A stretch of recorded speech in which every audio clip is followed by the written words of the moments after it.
హైడ్రా పేరుతో కాంగ్రెస్ ప్రభుత్వంలో రేవంత్ రెడ్డి చేస్తున్నది సరైనదేనా? హాయ్ గైస్, ఐఎమ్ అంజలి.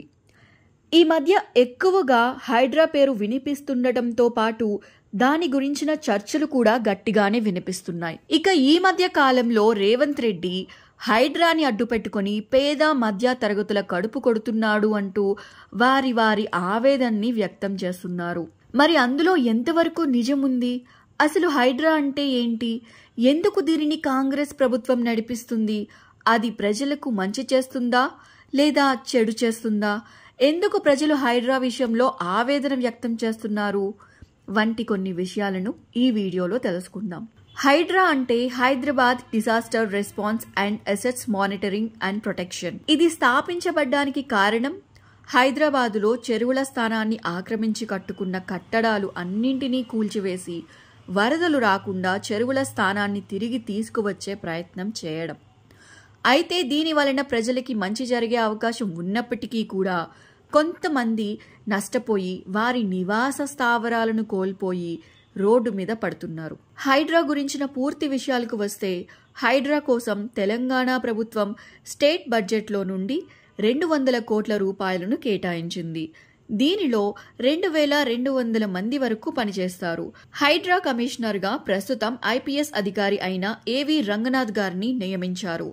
ఇప్పటికీ హైడ్రా 150కి పైగా కూల్చివేతలు చేసింది.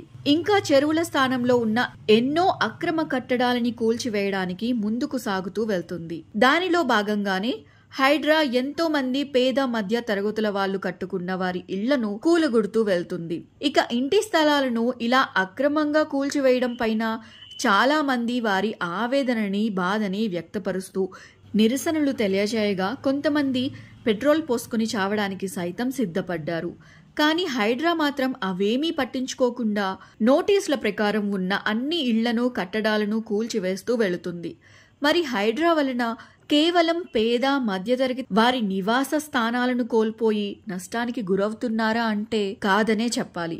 ఎందుకంటే 2010లో నిర్మించిన నాగార్జున గారి కన్వెన్షన్ ని కూడా హైడ్రా కూల్చివేసింది. అంతేకాకుండా అధికార పార్టీ ఎమ్మెల్యేకి మరియు బడాబాబులకి సంబంధించిన కొన్ని కట్టడాలని కూడా హైడ్రా కూలుస్తూ వెళుతుంది. హైడ్రా ఎక్కువగా గతంలో నోటీసులు ఇచ్చి చర్యలు తీసుకుని వాటినే టార్గెట్ చేసుకుని వాటినే మొదటిగా కూల్చివేసింది.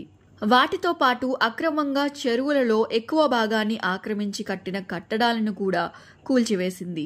అలా ఇప్పటికీ అక్రమ కట్టడాల ద్వారా ఆక్రమించిన 44 ఎకరాల చెరువుల స్థలాన్ని హైడ్రా విడిపించింది. కానీ ప్రస్తుతం ఇన్ని సంవత్సరాలుగా ఇల్లు కట్టుకుని జీవిస్తున్న పేద మధ్య తరగతి వారు ఈ హైడ్రా దెబ్బతో ఒక్కసారిగా వారి నివాస స్థానం కోల్పోవడం అనేది బాధాకరమైన విషయం. దానికి ప్రత్యామ్నాయంగా ప్రభుత్వం వారు నష్టపోకుండా న్యాయం జరిగేలా చేయాలి.